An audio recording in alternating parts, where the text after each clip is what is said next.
Hey everybody. So for our very last lesson, which again, I'm trying to record these instead of doing them live to try to save you a little bit of time, and also maybe you can get all your stuff done a little bit early, or at least not have to worry about live sessions. So we're going to wrap up with the war today. So let's start first talking about George McClellan. And some of you, if you've been paying attention to all the different lessons and the sequence of events, you might be thinking, well, why are we talking about George McClellan? Because he was fired. So again, yes, he was fired. So what do you think? All right, a Union general, he's fired by his boss, by Lincoln. What does he do after losing his job? Does he go back home? Does he try to be a farmer? Maybe he tries to be a teacher.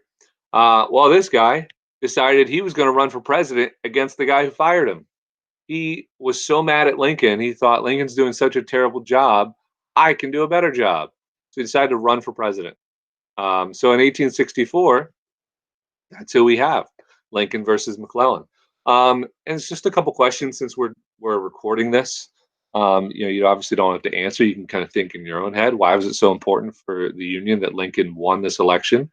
Well, if Lincoln didn't win, there's a lot that could happen with the results of the war if we have a new leader running us.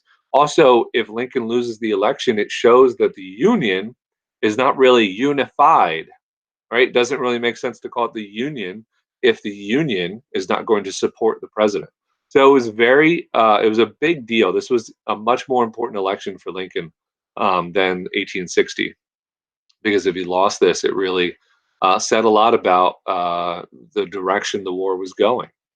And so, and I already said this, it would also mean that the Confederacy was a legitimate country, that people maybe agreed with them. But Lincoln did win. He won 55% of the popular vote. But remember, that doesn't matter. He did win the majority, but that doesn't matter. What matters is the electoral vote. But he won 90% of the electoral vote, which is a landslide.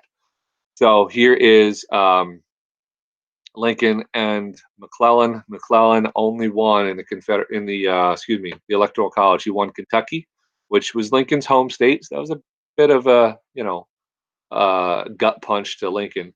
And he McClellan also won Delaware and New Jersey, but everything else was Lincoln. And it's very interesting, if you think of like McClellan got 45% of the popular vote, which is a lot. That's 1.8 million people. Um, so if you were to break this down by county, a lot of people in these states voted for him, but more people in those states voted for Lincoln, and that's what matters. Obviously, the states down here aren't voting because they seceded. They're part of the Confederacy, and then out here in the territories, they're not voting because they're not states yet. So Lincoln interpreted his reelection, it's supposed to be his reelection, as a clear sign from the voters to end slavery permanently. Remember, he had started to make this a fight against slavery with the Emancipation Proclamation and the Massachusetts 34th Regiment, or 54th, excuse me, who came in and were one of the first groups of black soldiers to join the war in any war in American history. But the Emancipation Proclamation did not officially end slavery. It was a declaration that slavery was wrong, but slavery was not officially over. So what he does, though, is he, along with Congress, helps to make an amendment. An amendment to the Constitution was needed to officially end slavery. So on January 31st, 1865, which is just before his inauguration, maybe about a month before, Congress passed the 13th Amendment, which officially banned slavery. So now, when the Confederacy loses, which they didn't know they would at the time, but when the Confederacy loses, they are, when they rejoin the country, they're going to rejoin a country that does not allow slavery anymore. It's a huge deal. It's one of the most well-known, one of the most influential, monumental amendments to the whole Constitution. So these are the actual words, what it says. So this is one of the things that makes Lincoln so famous. He's kind of known as the president who freed the slaves. And an amendment, if you want to be specific, an amendment is passed by Congress. It's not really him, but because it happened during his presidency, and because he kind of helped to lead the way a little bit, he is given the credit. Just a couple things, if you remember that, after, 2/3 of the Senate and the House of Representatives have to vote to ratify an amendment, and then 3/4 of the states need to approve it. So that's why it's so difficult, to get an amendment made. That's why there's only been 27.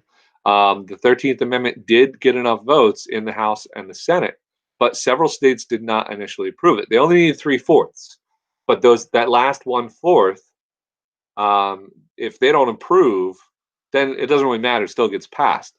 But just as a kind of interesting fact, Mississippi, as an example, didn't approve the 13th Amendment until 2013. That doesn't mean that they had slaves until 2013, because when the 13th Amendment passed, there was no slavery allowed in the whole country. But it just means that they just initially did not agree to approve it. And but they did we didn't need their votes. We didn't need them to approve it because we had enough other states approving it. But it's just kind of strange that it was only 7 years ago that Mississippi officially ratified the 13th Amendment and said that slavery should be gone. It's kind of interesting. There's a good movie that was made a couple years ago, more than a couple years ago now, called Lincoln, and it's focused on this passing the 13th Amendment. So if you haven't seen it, definitely check it out. But then, so Robert E. Lee and his troops, they lost Petersburg. Remember, we talked about that in the other recorded lesson, about Sherman's March to the Sea. Petersburg was a railroad hub. It had cut off the Confederacy from Richmond. So now Union troops start marching toward Richmond. Jefferson Davis, who was the president of the Confederacy, we didn't really talk about him much because he's not that important other than just knowing his name. He and his cabinet fled the city. Cabinet is like his Secretary of State, Secretary of War, and all that. They fled the city because they didn't want to be captured or killed. And the city was then easily conquered by Ulysses S. Grant and his troops.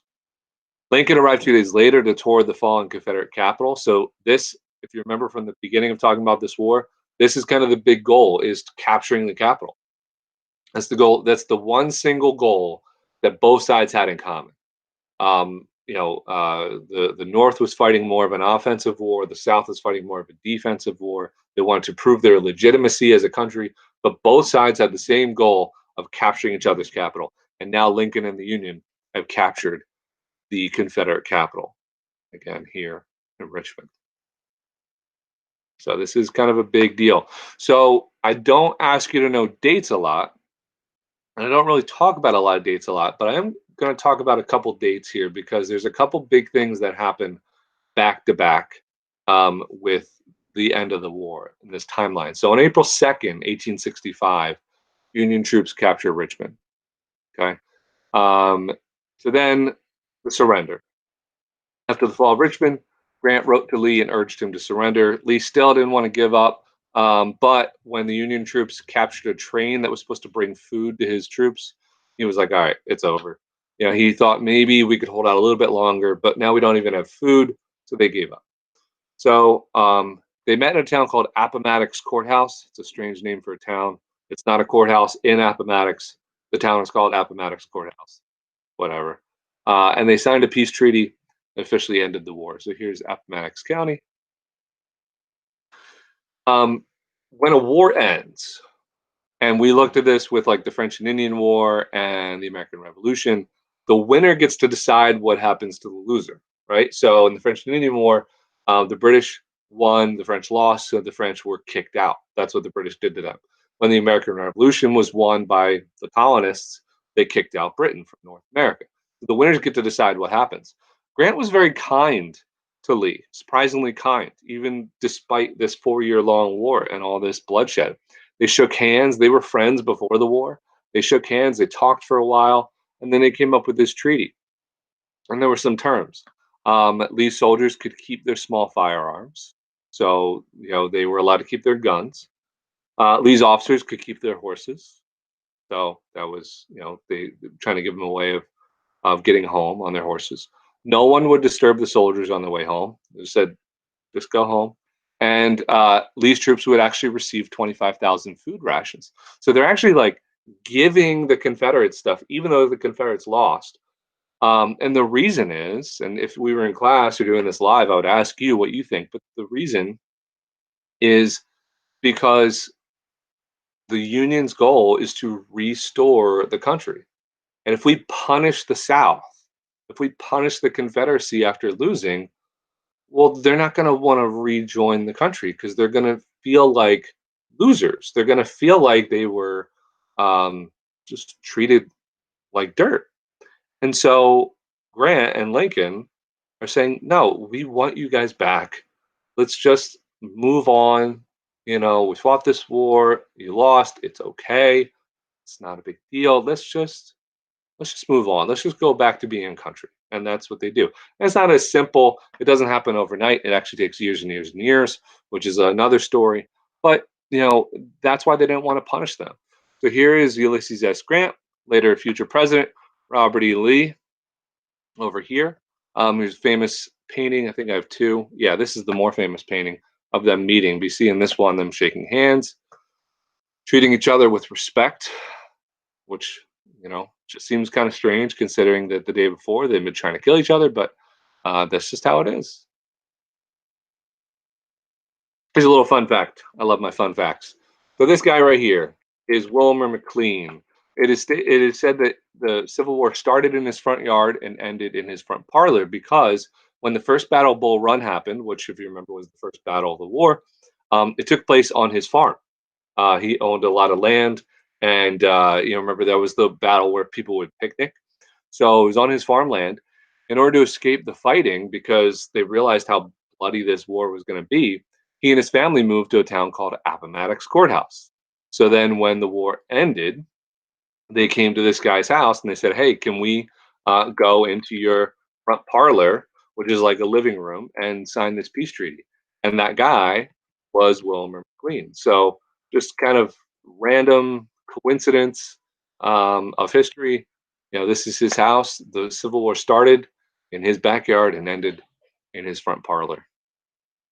This is a painting we're not going to look at, but just to kind of wrap up this timeline. So April 2nd, Union troops captured Richmond. A week later, on April 9th, the Confederacy surrendered. And then there's one more big event that happened 5 days later on April 14th. I'll give you a moment to think about it, what it might be. So the war is over, Confederacy lost. What's the last big event that happens?